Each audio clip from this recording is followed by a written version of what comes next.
आप सब? I hope आप सब अच्छे होंगे, मस्त होंगे।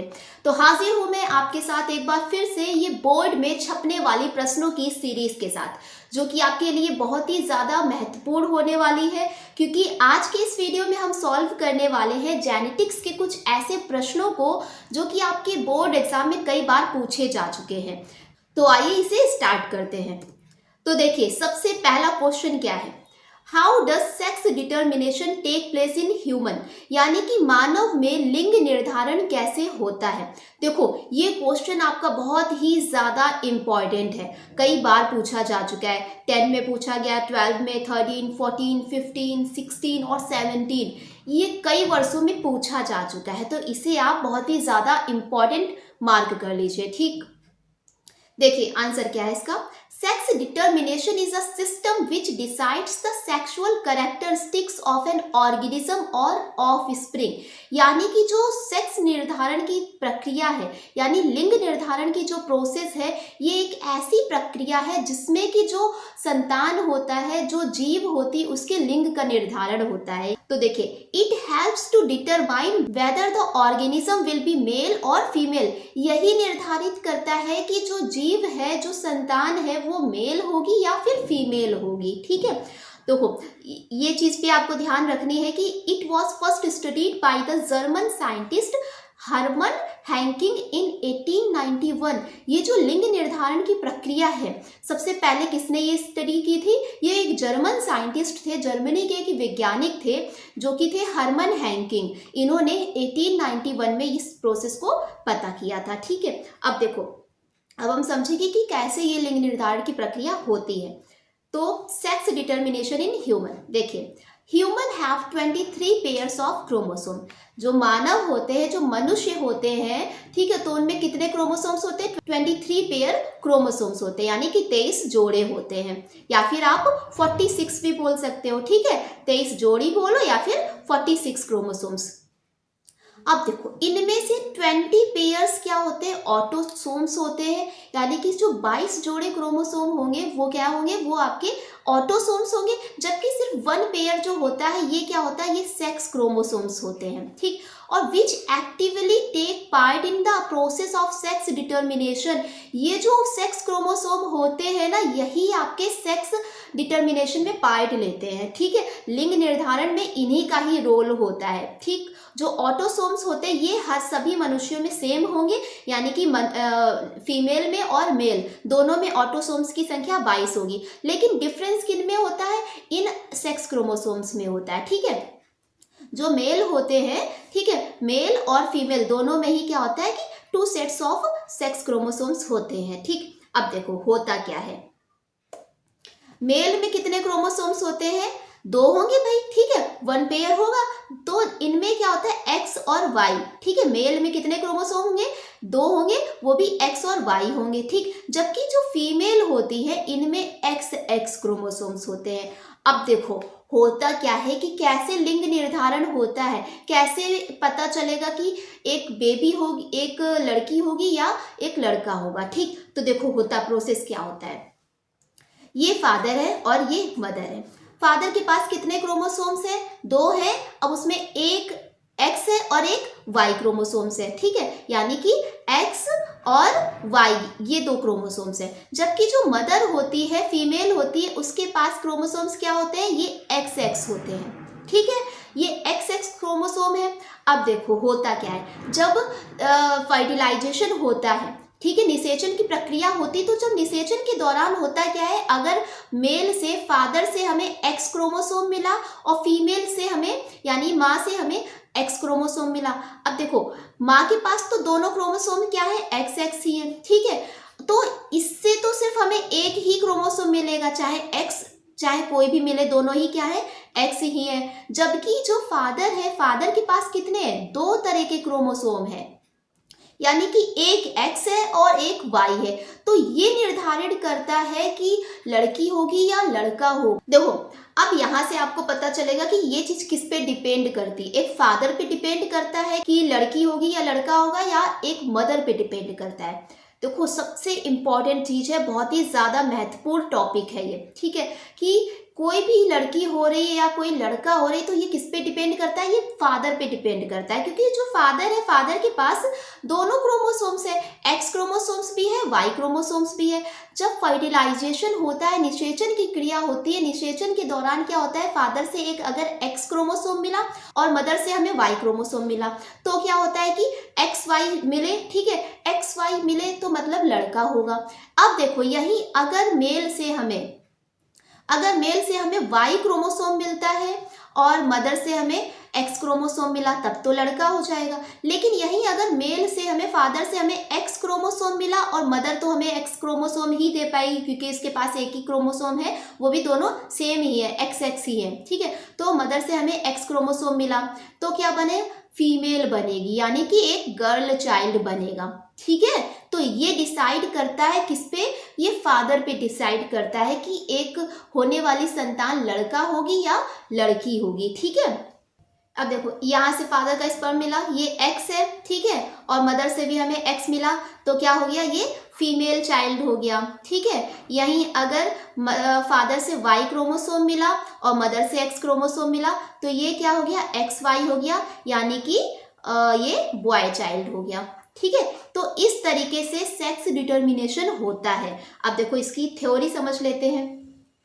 All children will inherit an X chromosome from their mother, despite whether they are a boy or girl.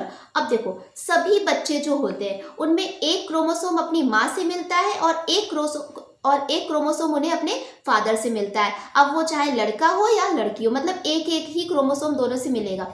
अब अगर एक्स क्रोमोसोम फादर से मिला और एक्स क्रोमोसोम मदर से मिला तो क्या होगा, वो एक लड़की पैदा होगी। यहीं अगर फादर से वाई क्रोमोसोम मिल जाता है और मदर से एक्स क्रोमोसोम मिल जाता है तो होने वाली संतान लड़का होगी, ठीक है। तो इस तरीके से लिंग का निर्धारण होता है, ठीक। तो आई थिंक अच्छे से आपको समझ में आ गया होगा।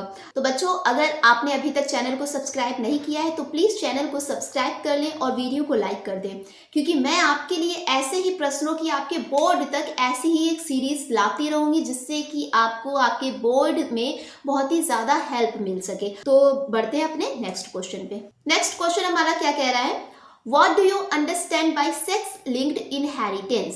यानी कि जो लिंग सहलग्न गुण होते हैं उससे आप क्या समझते हैं, और right any two disorder of sex linked inheritance in human. जो ह्यूमन होते हैं उनमें कोई भी दो लिंग सहलग्न गुण की विशेषताएं आपको लिखनी है, ठीक। देखो ये क्वेश्चन आपका 2022 में पूछा जा चुका है। सेक्स लिंक्ड इनहेरिटेंस क्या होती है? Sex linked inheritance is a biological process which involves the transmission of traits और characters from parents to offspring. यानी कि लिंग सहलग्न जो वंशानुक्रम होता है ये एक ऐसी प्रोसेस होती है जिसमें क्या होता है कि अगर किसी पेरेंट को कोई भी बीमारी है, कोई भी उनमें प्रॉब्लम है, कोई भी डिसऑर्डर है, ठीक है, तो वो उनके बच्चों में ट्रांसफर होता है, ठीक है। यानी कि जो भी गुण है वो उनके पेरेंट्स से उनके ऑफस्प्रिंग में ट्रांसफर होते हैं, तो इसे हम कहते हैं लिंग सहलग्न गुण, ठीक है।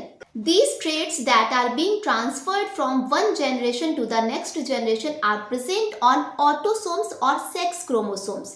ये देखो एक पीढ़ी से दूसरी पीढ़ी में स्थानांतरित होने वाले ये लक्षण ऑटोसोम्स या सेक्स क्रोमोसोम यानी एक्स क्रोमोसोम या फिर वाई क्रोमोसोम्स पर मौजूद हो सकते हैं। तो ये चीज भी आपको ध्यान रखनी है कि ये जो लिंग सहलग्न गुण होते हैं ये किन पे डिपेंड होते हैं, ये किन में मौजूद होते हैं। तो ये ऑटोसोम्स में भी हो सकते हैं या फिर आपके सेक्स क्रोमोसोम्स में भी हो सकते हैं, और सेक्स क्रोमोसोम आपके क्या होंगे, एक्स और वाई, ठीक है। और जबकि ऑटोसोम्स कितने होते हैं, आपके 22 पेयर होते हैं, ठीक है। इस तरीके से चलो नेक्स्ट बढ़ते हैं। Sex linked inheritance disorder in human. जो सेक्स लिंक्ड इनहेरिटेंस होते हैं ये दो होते हैं आपके, यहाँ पे फिलहाल आपको दो ही एग्जांपल देने हैं, एक हीमोफीलिया होता है और एक कलर ब्लाइंडनेस होता है। हीमोफीलिया क्या होता है कि हीमोफीलिया जो है it is a recessive sex linked disorder which is also called bleeders disease. यानी कि जो हीमोफीलिया डिजीज होती है ये रेसेसिव सेक्स लिंक्ड डिसऑर्डर है और इसको ब्लीडर्स डिजीज भी कहते हैं। अब होता क्या है इसमें, देखो जिसे हीमोफीलिया होता है, ठीक है, तो उसे अगर कहीं भी चोट लग जाती है तो उसकी बॉडी से फिर वहां से खून निकलता ही रहता है, निकलता ही रहता है, वो जल्दी बंद नहीं होता है और ऐसे ही ब्लड निकलता रहता है और उस पेशेंट की डेथ हो जाती है। तो इसलिए इसको ब्लीडर्स डिजीज भी कहते हैं। ठीक, इसके बाद आता है आपका दूसरा कलर ब्लाइंडनेस यानी कि वर्णांधता। कलर ब्लाइंडनेस जो होता है तो इसमें क्या होता है कि जो व्यक्ति होता है इसको जो कलर होते हैं ना, रंग होते हैं, तो उनमें पहचान नहीं कर पाता है। उसके सामने अगर 4-5 कलर है तो उसमें विभेद नहीं कर पाएगा कि कौन सा कलर कि ये रेड कलर है या वाइट कलर है, उनमें पहचान नहीं कर पाता है। ठीक है, तो उसे हम बोलते हैं colour blindness. Move to next question. देखो नेक्स्ट क्वेश्चन हमारा क्या कह रहा है, explain law of dominance of Mendel. Mendel के प्रभाविता नियम को समझाइए। ये देखो क्वेश्चन आपका 10 में पूछा गया है, 17 में, 18 में और 15 में पूछा जा चुका है, बहुत ही ज्यादा इंपॉर्टेंट है।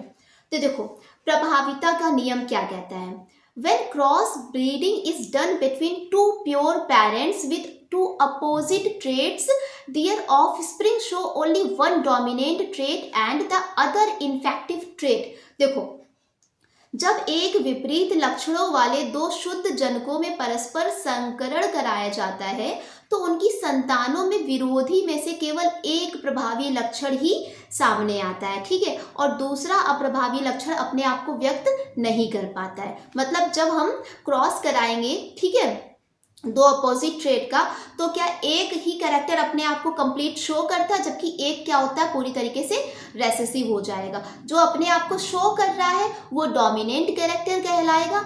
सपोज दैट दो फ्रेंड है, उनमें से एक टॉल है और एक शॉर्ट है। अब अगर टॉल वाला जो फ्रेंड है आपका वो आपके आगे आ जाए और आपकी हाइट शॉर्ट है तो उसने आपको डोमिनेट कर लिया है। ठीक है, मतलब आपके कैरेक्टर को छुपा दिया, आपकी हाइट को छुपा दिया और वो सामने आ गया, उस पूरे सिर्फ सामने सामने वही दिख रहा है, तो मतलब वो आप पे डोमिनेंट हो गया। तो ये होता है, इसको हम अच्छे से समझते। देखो तो इसके लिए मेंडल ने क्या किया था कि इन्होंने दो प्लांट लिए, एक टॉल प्लांट लिया और एक ड्वार्फ प्लांट लिया। ठीक, तो टॉल को कैपिटल टी से डिनोट किया, कैपिटल टी, और ये ड्वार्फ को स्मॉल टी से। अब इन्होंने जब इसका क्रॉस कराया, ठीक, देखो ऐसे देखो, कैपिटल टी और ये स्मॉल टी है, ये दोनों, ये एक टॉल प्लांट है और ये शॉर्ट प्लांट है। ठीक, या फिर ड्वार्फ प्लांट। ठीक, ड्वार्फ प्लांट है। अब जब इनका क्रॉस कराते हैं, सबसे पहले तो यहाँ से आप गैमेट बना लो। ठीक है, एक ये गैमेट बन गया आपका, एक ये गैमेट बन गया, एक ये गैमेट और एक ये गैमेट। ठीक है, इस तरीके से ये गैमेट आपके बन गए।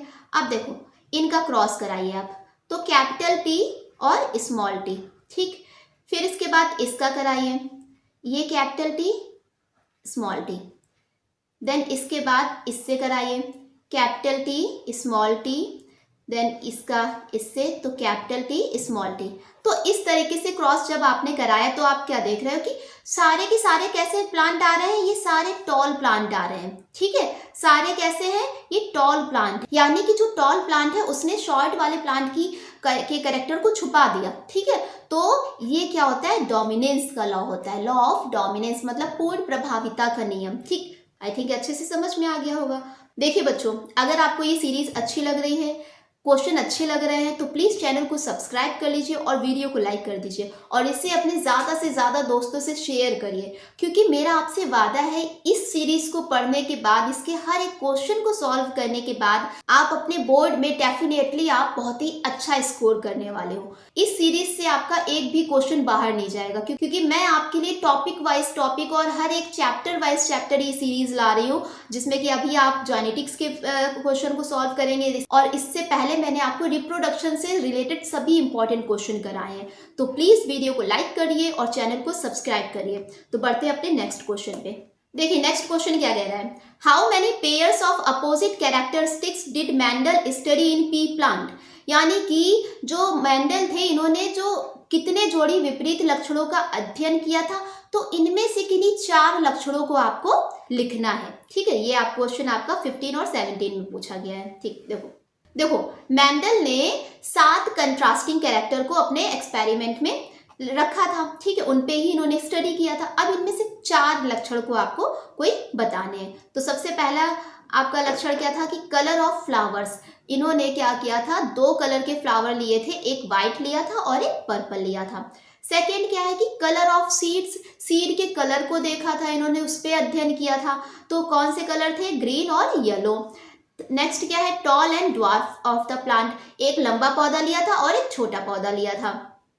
Next seed shape, round and wrinkled shape, यानी कि जो सीड का शेप था उस पे इन्होंने स्टडी किया था, एक राउंड सीड पे स्टडी किया था और एक रिंकल यानी झुर्रीदार सीड पे अध्ययन किया था। Move to next question. देखिए नेक्स्ट क्वेश्चन क्या कह रहा है, explain Mendel's law of segregation, Mendel के पृथक्करण के नियम को समझाइए। ये क्वेश्चन आपका 14 और 16 में पूछा गया है। इसके अलावा भी कई ईयर में पूछा गया है, यहाँ पे मैंने आपको फिलहाल 2 ईयर का मेंशन किया है। देखो, this law states that when 2 traits come together in one hybrid pair, the 2 characters do not mix with each other and are independent of each other। देखो यह नियम क्या बताता है, यह नियम यह बताता है कि जब 2 लक्षण एक संकर जोड़ी के साथ आते हैं, ठीक है, यानी 2 कैरेक्टर जब हाइब्रिड के साथ क्रॉस कराते हैं, ठीक है, 2 कैरेक्टर है और हाइब्रिड कैरेक्टर के साथ उनको क्रॉस कराया, तो क्या होता है कि दोनों लक्षण एक दूसरे के साथ मिक्स नहीं होते हैं और एक दूसरे से स्वतंत्र हो जाते हैं, ठीक है। क्रोमोसोम्स के अर्धसूत्री विभाजन के दौरान प्रत्येक युग्मक के 2 एलीलों में से एक ही प्राप्त होता है। देखो होता क्या है, हमने जब एक टॉल प्लांट और एक शॉर्ट प्लांट का जब क्रॉस कराया था, ठीक है, तो हमें क्या मिला था, सारे के सारे हाइब्रिड प्लांट मिले थे, हाइब्रिड टॉल प्लांट मिले थे, ठीक है। ये क्या है, ये हाइब्रिड टॉल प्लांट है, ठीक है, ये सारे के सारे हाइब्रिड टॉल प्लांट है। ये हमने किसमें, ये लॉ ऑफ डोमिनेंस में ये हमने देखा था। अब जब इनका हम क्रॉस कराते हैं, ठीक, अब यहाँ से जो हमें इनके अलग अलग एलील मिल गए, ठीक है, एक ये मिल गया और एक ये मिल गया, ठीक है, इनका जब हम क्रॉस कराते हैं तो हमें क्या मिलता है, क्रॉस कराइए, देखिए कैपिटल टी, मतलब ये पूरा टॉल प्लांट है, ठीक है। देन इसके बाद आप इससे कराइए, ये कैपिटल टी और स्मॉल टी, ये भी कैसा होगा प्लांट, ये टॉल प्लांट होगा। देन इसके बाद आप इसका कराइए, ये भी कैसा प्लांट होगा, ये भी टॉल प्लांट होगा, ठीक है। अब इसके बाद इसका कराएंगे तो ये कैसा हो जाएगा, ये आपका हो जाएगा शॉर्ट प्लांट, ठीक है, यानी ड्वार्फ प्लांट। तो आप क्या देख रहे हैं कि ये कैरेक्टर्स जो है ये मिक्स नहीं हुए हैं, इनमें से अपना ये अलग ही कैरेक्टर शो कर रहे हैं, ठीक है। तो ये सारे कैसे हो गए, देख रहे हैं आपकी 3 प्लांट कैसे हैं, टॉल प्लांट है, जबकि एक कैसा है आपका शॉर्ट प्लांट है। तो ये होता है आपका लॉ ऑफ सेग्रीगेशन, ठीक है।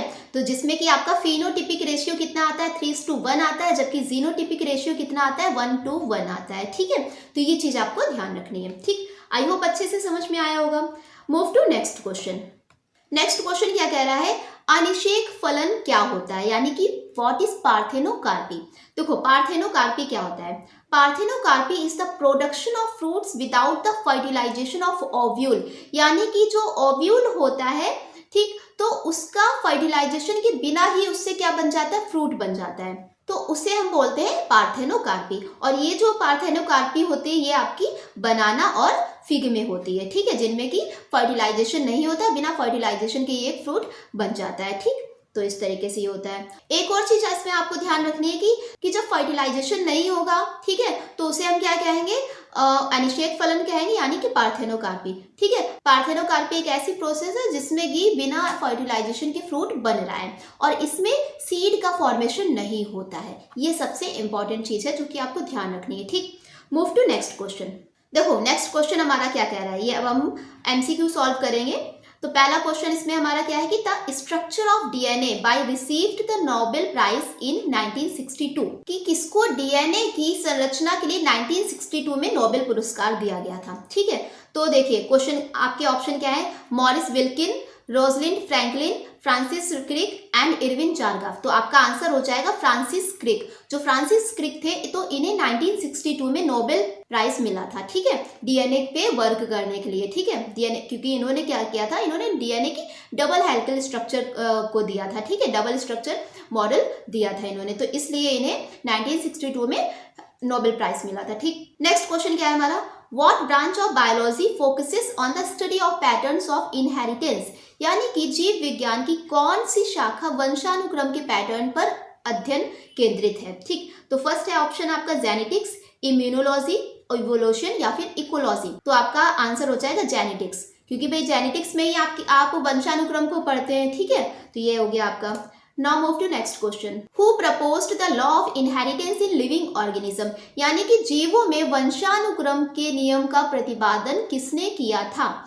तो ये चीज आपको तो पता ही होगा किसने किया था, क्योंकि ये क्वेश्चन तो ऐसा है कि आप आई थिंक 6 क्लास से ही पढ़ते चले आ रहे हो, ठीक है। तो आपका ऑप्शन क्या हो जाएगा, ग्रेगर जॉन मेंडल, ठीक है।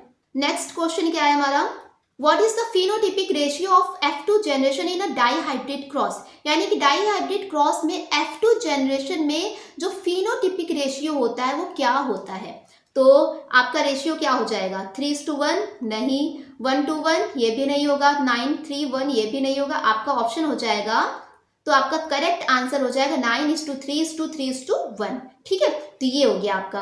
नेक्स्ट क्वेश्चन क्या है हमारा, which law was proposed by Mendel based on his dihybrid cross. Dihybrid cross किस पे बेस्ड है, ठीक है। मेंडल ने जो डाईहाइब्रिड क्रॉस दिया था वो किस पे बेस्ड है, ठीक है। तो फर्स्ट ऑप्शन है आपका लॉ ऑफ डोमिनेंस, बिल्कुल नहीं। लॉ ऑफ रेसेसिवनेस, ये भी नहीं है। लॉ ऑफ सेग्रीगेशन, बिल्कुल गलत। ये आपका बेस्ड है किस पे, लॉ ऑफ इंडिपेंडेंट असॉर्टमेंट पे, ठीक है, यानी कि स्वतंत्र वर्गीकरण के नियम पे इनका डाईहाइब्रिड क्रॉस बेस्ड है, ठीक। तो ये हो गए आपके जेनेटिक्स से कुछ इंपॉर्टेंट क्वेश्चन जो कि आपके बोर्ड एग्जाम में पूछे गए हैं। आई होप आपको सारी चीजें समझ में आई होंगी। तो ऐसे ही सीरीज के लिए चैनल को सब्सक्राइब करें, वीडियो को लाइक करें और इसे अपने फ्रेंड्स के साथ शेयर करें। इसके अलावा अगर आपका कोई भी डाउट है, कोई भी क्वेश्चन है, कोई भी क्वेरी है, किसी भी पर्टिकुलर टॉपिक से लेके आपको परेशानी है या कोई टॉपिक समझ में नहीं आ रहा है, तो उसे कमेंट बॉक्स में जरूर मेंशन करें। तो पढ़ते रहिए, मस्त रहिए। Thanks for watching.